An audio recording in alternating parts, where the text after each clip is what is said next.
Welcome to the channel. Here, we honor the legendary figures we've lost, but whose legacies continue to inspire us every day. Don't forget to subscribe, hit the like button, and turn on the bell so you never miss a tribute. Stick around till the end, we promise there's always something meaningful waiting for you. Peter Yarrow, an iconic figure in American folk music and a founding member of the legendary 1960s trio Peter, Paul and Mary, left an indelible mark on music, activism, and culture. Born on May 31, 1938, in Manhattan, Yarrow's early years were shaped by his parents, Vera Weisbrod and Bernard Yarrow, who were educated Ukrainian Jewish immigrants. His father, Bernard, was a lawyer and OSS officer during World War II, while his mother, Vera, was a speech and drama teacher. After their divorce in 1943, Peter was raised by his mother and stepfather, Harold Weisbrod, a synagogue executive. These formative years were a blend of intellectual stimulation and artistic exposure, shaping Yarrow into the multifaceted artist and activist he would become. Yarrow displayed a natural affinity for the arts early on, attending the High School of Music and Art in New York, where he excelled in painting and physics. Summers spent at Interlochen's music camp further fueled his creative passions. He later enrolled at Cornell University, initially majoring in physics but ultimately graduating with a degree in psychology in 1959. During his time at Cornell, Yarrow discovered his love for folk music, participating in Harold Thompson's American Folk Literature course, where he performed folk songs for large audiences. This experience solidified his passion for music and set him on the path to a career that would blend artistry and social consciousness. After graduating, Yarrow immersed himself in New York City's vibrant folk music scene, performing at iconic venues and events like the Newport Folk Festival. It was here that he caught the attention of manager Albert Grossman, who envisioned a new folk trio that could resonate with the baby boom generation. Yarrow's serendipitous meeting with Mary Travers and Noel Stuckey led to the formation of Peter, Paul and Mary in 1961. The group quickly gained fame for their harmonious sound and socially conscious lyrics, signing with Warner Brothers and releasing their self-titled debut album, which became a commercial success.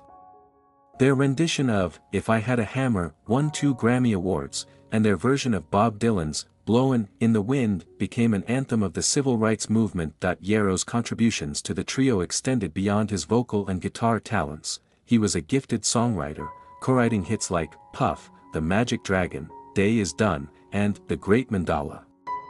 The group's music often reflected their commitment to social justice, performing at events like the 1963 March on Washington alongside Martin Luther King Jr. and the Selma to Montgomery marches. Yarrow's ability to combine art with activism was a hallmark of his career, earning him a lasting place in the history of American folk music. Beyond his work with Peter, Paul and Mary, Yarrow pursued solo projects and continued his activism. He co-wrote and produced the chart-topping hit "Torn Between Two Lovers" and produced Emmy-nominated television specials based on "Puff," "The Magic Dragon."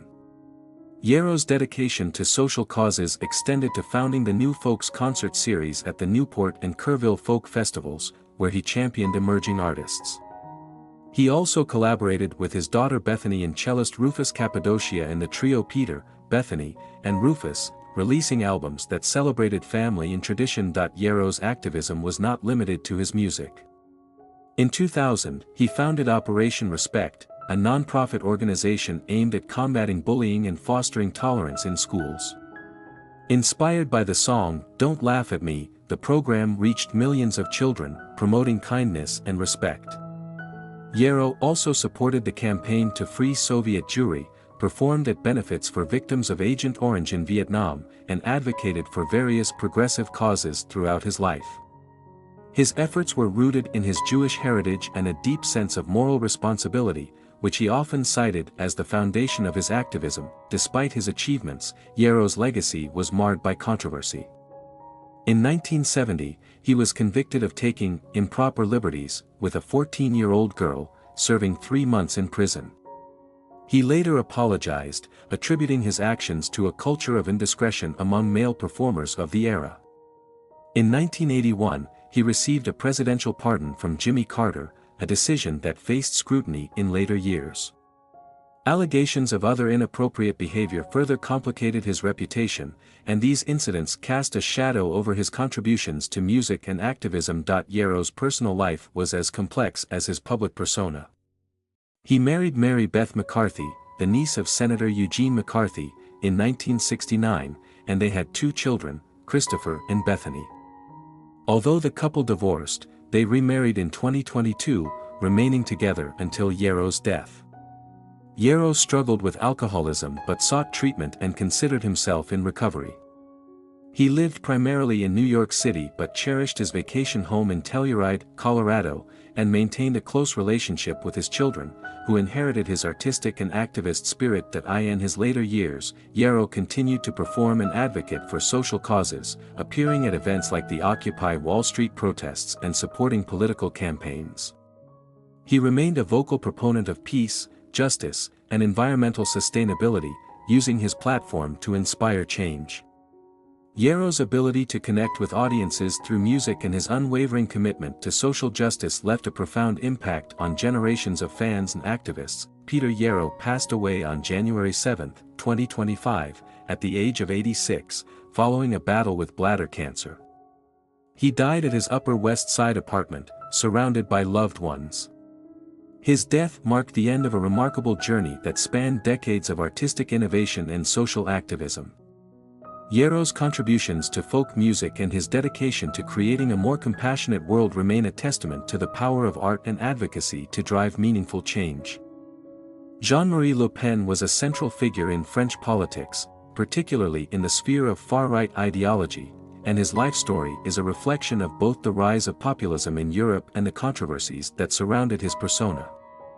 Born on June 20, 1928, in La Saitnightt-sur-Mer, a small town in Brittany, Le Pen's upbringing was modest. His father, a fisherman, tragically died during World War II when a mine caught in his fishing net exploded.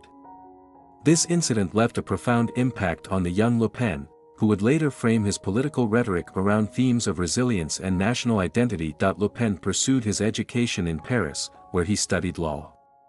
His early years in academia were marked by a reputation for independence and an assertive personality. Even at this young age, he showed a tendency to question established norms, a trait that would become a hallmark of his political career. After completing his studies, Le Pen served in the military, participating in campaigns aimed at maintaining French colonial rule in Indochina and Algeria. These experiences, particularly in Algeria, shaped his worldview and contributed to his strong nationalist beliefs. He viewed the loss of French colonies as a significant failure of political leadership and used this sentiment to rally support during his later political endeavors. Le Pen's political journey began in earnest in 1956 when he was elected to the French National Assembly as the youngest member of that body at the time. This achievement marked the start of a career that would span decades. In these early years, Le Pen aligned himself with movements that sought to preserve traditional French values and resist the changes brought about by post-war modernity and decolonization. His rhetoric was often fiery, and he quickly gained a reputation for being unafraid to address contentious issues, even if his positions alienated parts of the political establishment. In 1972, Le Pen co-founded the National Front, Front National, FN, a party that would become synonymous with his name. From the outset, the National Front positioned itself as an alternative to the mainstream parties of both the left and the right. It championed issues such as national sovereignty, the preservation of French culture, and a strict approach to immigration. Under Le Pen's leadership, the National Front became a magnet for those who felt disillusioned with the political status quo and sought a voice that addressed their concerns about globalization, multiculturalism, and the perceived erosion of traditional values. The party's message, however, was not without controversy. Le Pen frequently found himself at the center of public debates over his provocative statements. He was often accused of xenophobia, racism, and anti-Semitism, charges he vehemently denied while arguing that his critics sought to silence dissenting opinions. His most infamous remark occurred in 1987 when he described the Holocaust as a detail of history, a statement that sparked outrage both in France and internationally. This incident led to legal battles and significantly damaged his credibility with a broader audience, though it solidified his status as a polarizing figure whose supporters admired his defiance of political correctness, despite, or perhaps because of, the controversies. The National Front experienced periodic surges in popularity. In the 1980s and 1990s, the party became a significant force in French politics, capturing municipal seats and achieving notable results in regional and national elections. Le Pen's personal charisma and ability to tap into the fears and frustrations of segments of the electorate were key factors in the party's growth. His campaigns often focused on issues such as immigration control, crime, and the preservation of French identity, themes that resonated with working-class voters and those who felt left behind by economic and social changes. Le Pen's most prominent electoral success came in 2002 when he advanced to the second round of the French presidential election, a feat that shocked the political establishment.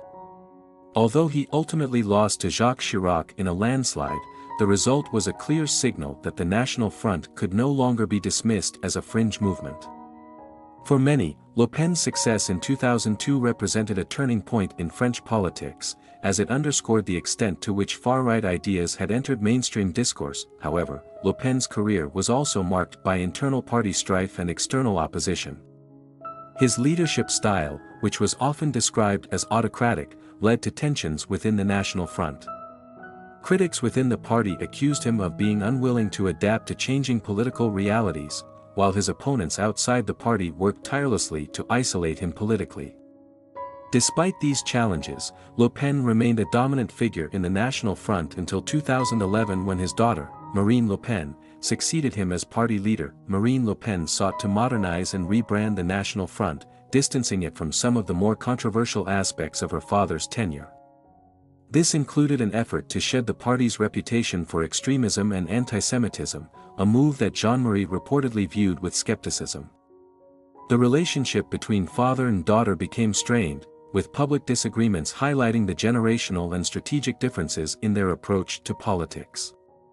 In 2015, Jean-Marie was expelled from the party he had founded, a move that he described as a betrayal. In his later years, Le Pen largely retreated from the political spotlight, though he occasionally made public statements that reignited debates about his legacy. He spent much of his time reflecting on his career, writing memoirs, and granting interviews in which he defended his views and criticized the direction of French politics. Despite his retirement, his influence remained evident, as many of the issues he had championed, particularly those related to immigration and national identity, continued to dominate political discourse in France. Le Pen's death on January 7, 2025, at the age of 96, marked the end of an era. His passing was met with a mix of reactions, reflecting the divisive nature of his legacy. Supporters hailed him as a visionary who had the courage to speak out against what they saw as the decline of French society, while critics remembered him as a figure who had stoked division and exploited fear for political gain. The legacy of Jean-Marie Le Pen is complex and multifaceted. On one hand, he was a trailblazer who reshaped the political landscape in France and brought issues of national identity and immigration to the forefront of public debate. On the other hand, his rhetoric and actions often alienated large segments of the population and reinforced stereotypes about the far right. His life and career serve as a case study in the power and pitfalls of populist politics, highlighting both the appeal and the dangers of leaders who position themselves as outsiders challenging the establishment. Le Pen's influence on French politics cannot be overstated. Even after his death, the themes he championed continue to resonate, not only in France but across Europe, where similar movements have gained traction. His ability to articulate the concerns of a disenchanted electorate, while simultaneously provoking outrage and controversy, ensured that his impact would be felt long after he exited the political stage. For better or worse, Jean-Marie Le Pen remains one of the most significant and controversial figures in modern French history. Geoffrey Baena, June 29, 1977 to January 3, 2025, was a celebrated American screenwriter and film director whose work left an indelible mark on the landscape of independent cinema. Known for his distinctive ability to blend dark humor, emotional complexity, and unconventional narratives, Baena carved out a niche for himself as a filmmaker unafraid to challenge traditional storytelling norms. Over the course of his career, he wrote and directed several critically acclaimed films, including Life After Beth, 2014, Joshi, 2016, The Little Hours, 2017, Horse Girl, 2020, and Spin Me Round, 2022. He was also known for his collaboration on the screenplay for I Heart Huckabees, 2004, a project that launched his career into the spotlight. Baena frequently worked with talented actors such as Alison Brie, Molly Shannon, and Aubrey Plaza, with the latter playing an especially significant role in both his professional and personal life. Jeffrey Baena was born on June 29, 1977, in Miami, Florida, and grew up in a secular Jewish family. While not overtly religious, his upbringing instilled in him a deep curiosity about the human experience, a theme that would later become central to his work. Baena demonstrated a keen interest in storytelling and creativity from a young age, and his passion for cinema became evident as he pursued a degree in film at New York University's Tisch School of the Arts. During his time at Tisch, Baena honed his skills in screenwriting and directing, laying the groundwork for his future career. After graduating, he relocated to Los Angeles, a move that marked the beginning of his journey in the film industry. Baena's early career was defined by his roles behind the scenes on major Hollywood productions. He worked as a production assistant for renowned filmmaker Robert Zemeckis, contributing to iconic projects such as What Lies Beneath and Cast Away, both released in 2000. These experiences provided Baena with invaluable insights into the intricacies of large-scale filmmaking and allowed him to observe the creative processes of seasoned professionals. However, it was his subsequent collaboration with writer-director David O. Russell that would prove to be a turning point in his career. As Russell's assistant editor, Baena not only refined his technical skills but also began to explore his own creative voice. The pair collaborated on several scripts, including the existential comedy I Heart Huckabees, 2004, which showcased Baena's penchant for blending humor with philosophical inquiry. A pivotal moment in Baena's life occurred when he was involved in a minor car accident that injured one of his eyes. During his recovery, Russell engaged him in discussions about story ideas, leading to the creation of several screenplays. This period of introspection and creative exploration reinforced Baena's desire to tell stories that resonated on a deeply human level. Although his collaboration with Russell was instrumental in shaping his early career, Baena was eager to step out on his own as a writer and director. Baena initially planned to make his directorial debut with the comedy drama Joshi, but unforeseen circumstances led him to postpone the project. Instead, he turned his attention to Life After Beth, a script he had begun developing in 2003. This zombie comedy, which starred Aubrey Plaza, Dane DeHaan, and John C. Reilly, premiered at the 2014 Sundance Film Festival to positive reviews. The film marked Baena's transition from screenwriter to director and established him as a distinctive voice in the world of independent film.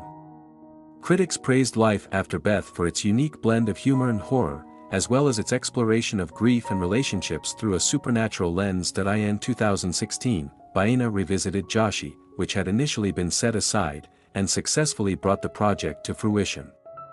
Premiering at Sundance, the film was lauded for its heartfelt portrayal of friendship, loss, and resilience.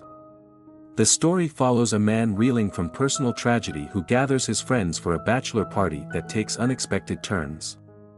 Critics highlighted Baena's ability to balance dark humor with moments of genuine emotional depth, a hallmark of his directorial style.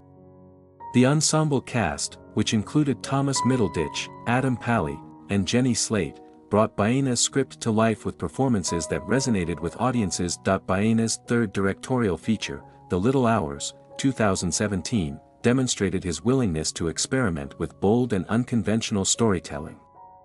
Loosely inspired by Giovanni Boccaccio's The Decameron, the film is a raunchy comedy set in a medieval convent and features an ensemble cast that includes Alison Brie, Dave Franco, Kate Micucci, Aubrey Plaza, John C. Reilly, and Molly Shannon. The Little Hours received critical acclaim for its irreverent humor and inventive reimagining of historical tropes. Baena's direction and writing were praised for their fearless approach to blending modern sensibilities with period settings, resulting in a film that felt both fresh and timeless. Baena continued to collaborate with Alison Brie on 2 additional projects, Horse Girl, 2020, and Spin Me Round, 2022, both of which they co-wrote. Horse Girl is a psychological drama that delves into themes of mental health, isolation, and reality. The film, which premiered at the Sundance Film Festival, featured a tour-de-force performance by Brie, who brought nuance and vulnerability to her portrayal of a socially awkward woman grappling with unsettling experiences. Baena's direction was commended for its empathetic exploration of complex subject matter, further solidifying his reputation as a filmmaker with a unique voice. Spin Me Round*, a dark comedy set against the backdrop of a corporate retreat in Italy, showcased Baena's talent for balancing humor with character-driven storytelling. The film reunited him with Plaza and featured an ensemble cast that included Brie, Fred Armisen, and Debbie Ryan. Once again, Baena demonstrated his ability to craft narratives that defy conventional expectations, blending absurdity with heartfelt moments. In addition to his work in film, Baena ventured into television with the anthology series Cinema Toast, 2021. Created and executive produced by Baena, the series reinterpreted public domain footage to create modern stories.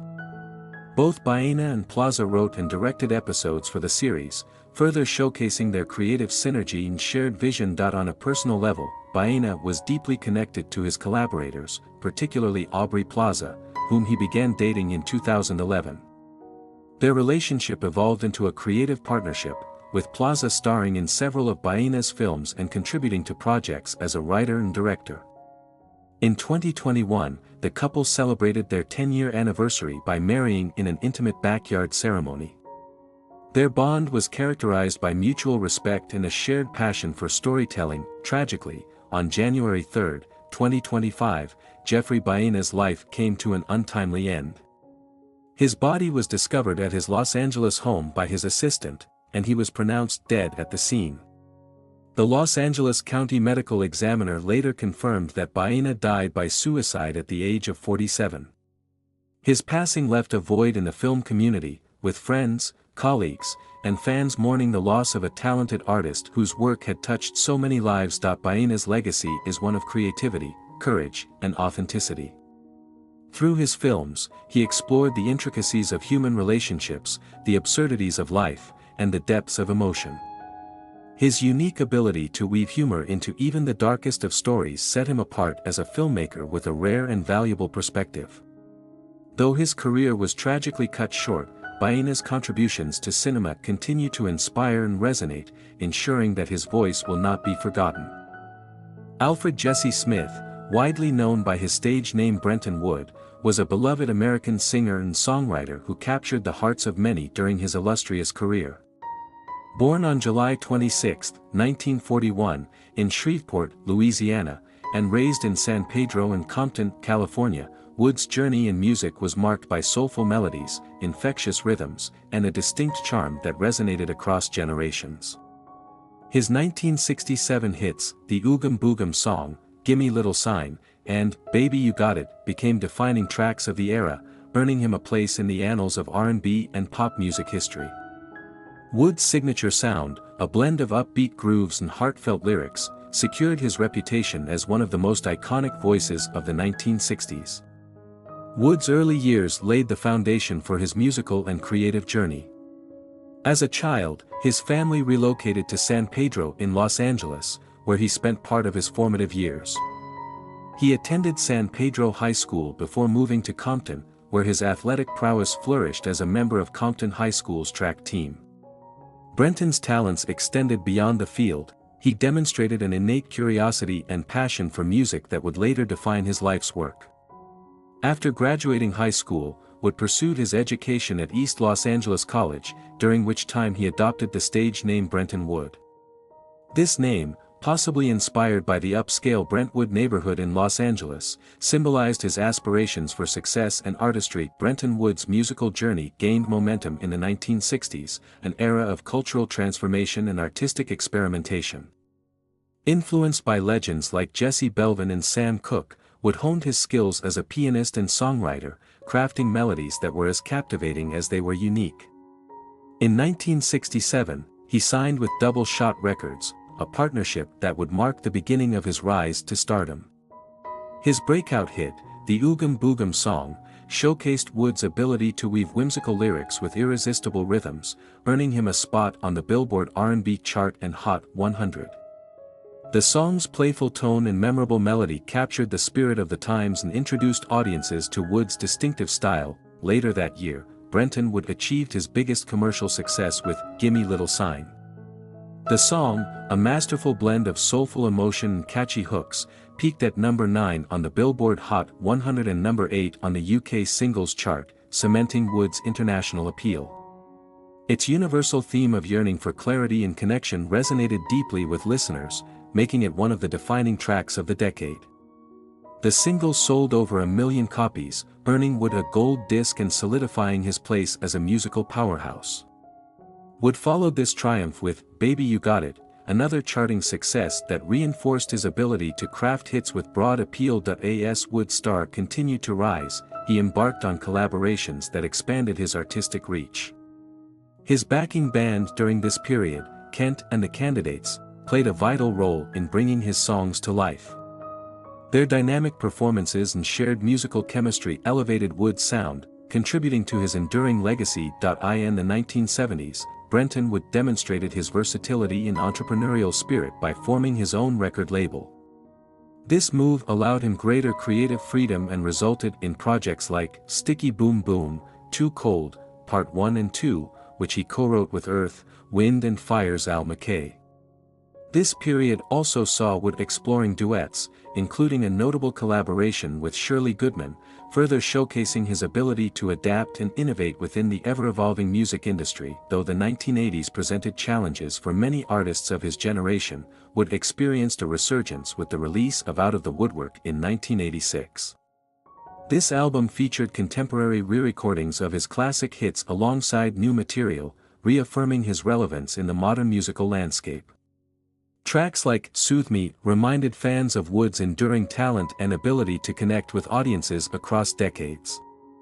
In subsequent years, Wood continued to release albums, including This Love Is For Real in 2001, which celebrated the timeless appeal of his soulful artistry. Wood's influence extended beyond music. In 1967, he appeared in the film Pop Down, sharing the screen with artists like Julie Driscoll and Andy Summers. His charismatic presence and memorable performances further endeared him to fans and showcased his multifaceted talents. In the 2000s, Wood embraced opportunities to engage with his audience in new ways. In 2006, he performed on the Los Angeles public access program The Mr. Duran Show, delivering renditions of his beloved hits to a new generation of fans. In 2014, he collaborated with William Pilgrim and The All Grows Up on a remake of Gimme Little Sign, bridging the gap between eras and proving the enduring relevance of his music. In 2024, Wood embarked on his farewell tour, Catch You on the Rebound, the last tour, a heartfelt gesture to thank his fans for decades of unwavering support.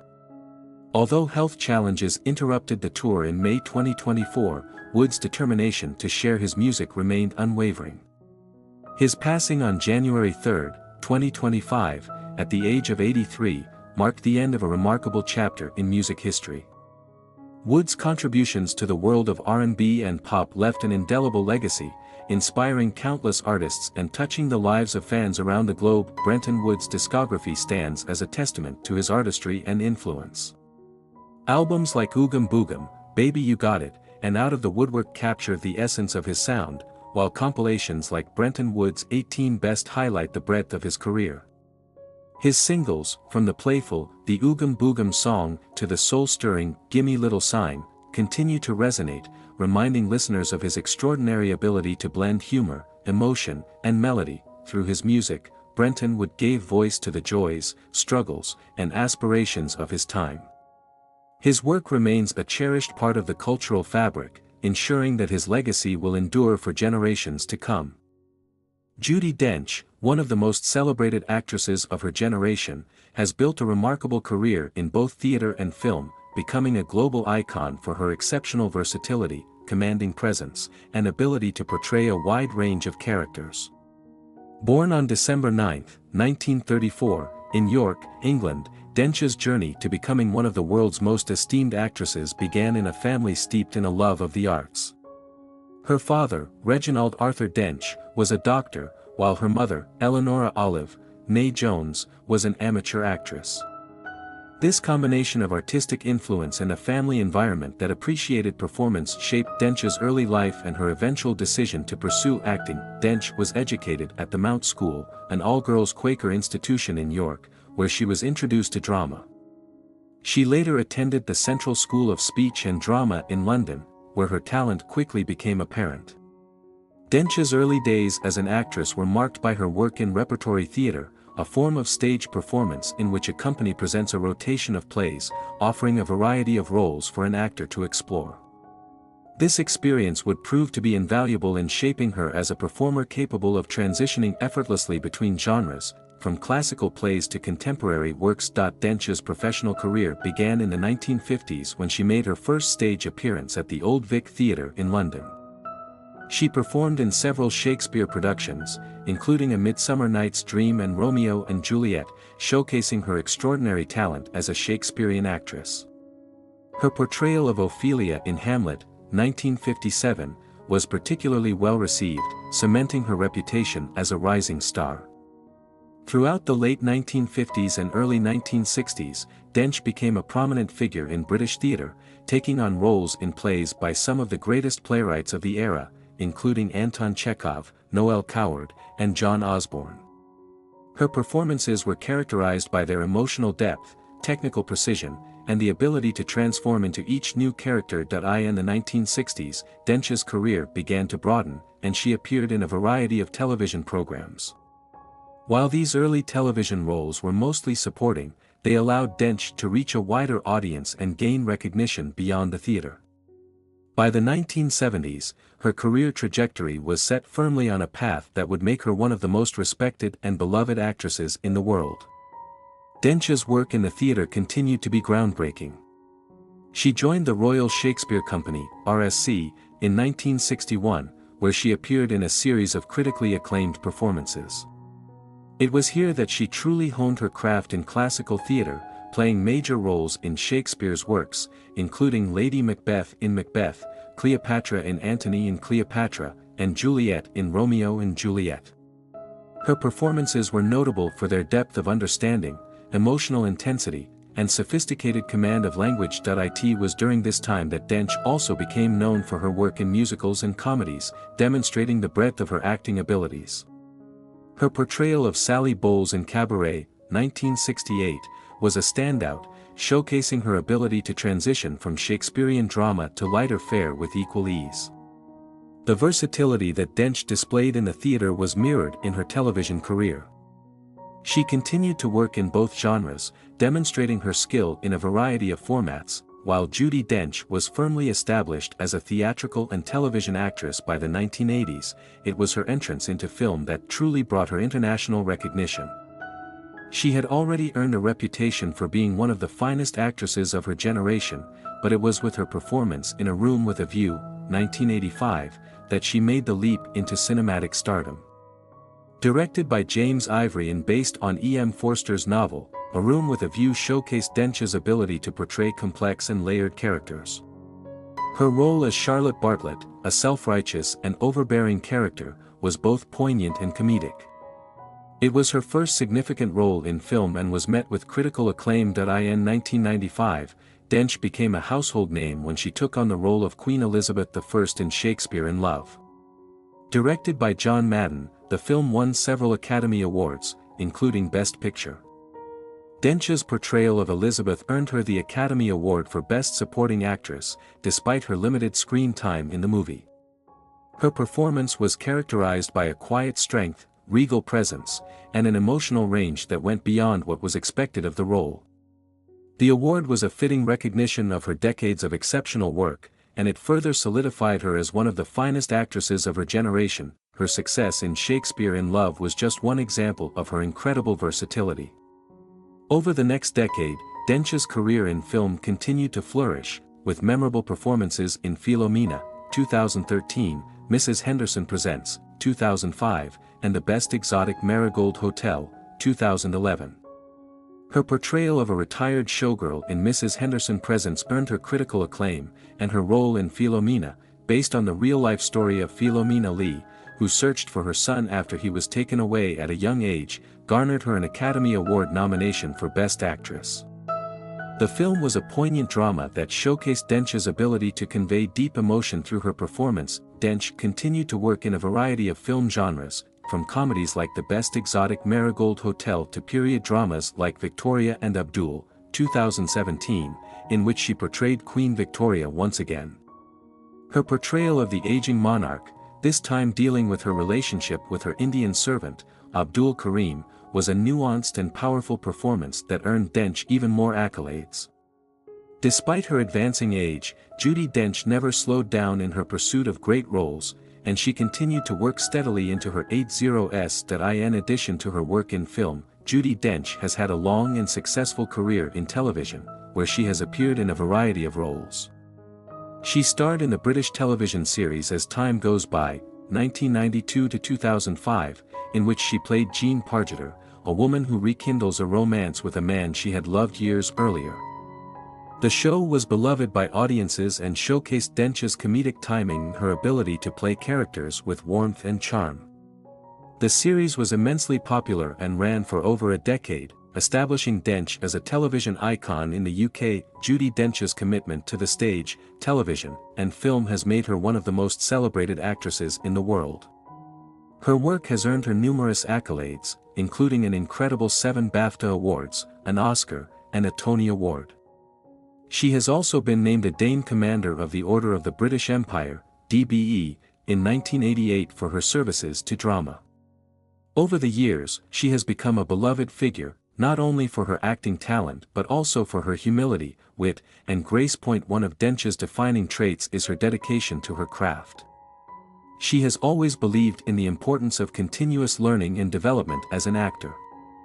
Despite her immense success, she has never stopped challenging herself and has sought out roles that push her limits as a performer. She has often spoken about the joy she finds in acting, and her career is a testament to her unwavering commitment to her craft. Offstage, Dench has also been a prominent advocate for various causes, including animal rights and support for young artists. She is a patron of several charitable organizations, including the RSPCA and the Shakespeare Schools Foundation. Her love for animals, especially cats, is well known, and she has even written a book about her own feline companions, Judi Dench's cats. In recent years, Dench has continued to remain active in the public eye, taking on new and exciting projects.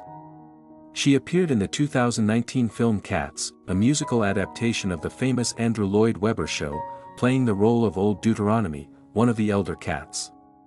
Despite mixed reviews of the film, Dench's performance was widely praised, and she continued to be recognized as a significant figure in the entertainment industry. As Judi Dench has aged, she has continued to inspire audiences with her resilience and dedication. Even with her long and storied career, she shows no signs of slowing down. Whether on stage, screen, or television, Dench remains a force to be reckoned with, and her contributions to the world of entertainment are unmatched. The depth and breadth of her talent, combined with her remarkable longevity, have made her one of the most revered and beloved actresses in history. Judi Dench's impact on both the stage and screen is immeasurable. She has earned a reputation as one of the finest actresses of her generation, and her body of work is a testament to her extraordinary talent, her unwavering dedication to her craft, and her ability to touch the hearts of audiences around the world. Whether playing a monarch, a heartbroken woman, or a comedic character, Judi Dench's performances are always marked by depth, sincerity, and a remarkable understanding of human nature. Her career is a testament to the power of acting to inspire, entertain, and move people, and her legacy will continue to inspire future generations of actors for years to come. Thank you for watching.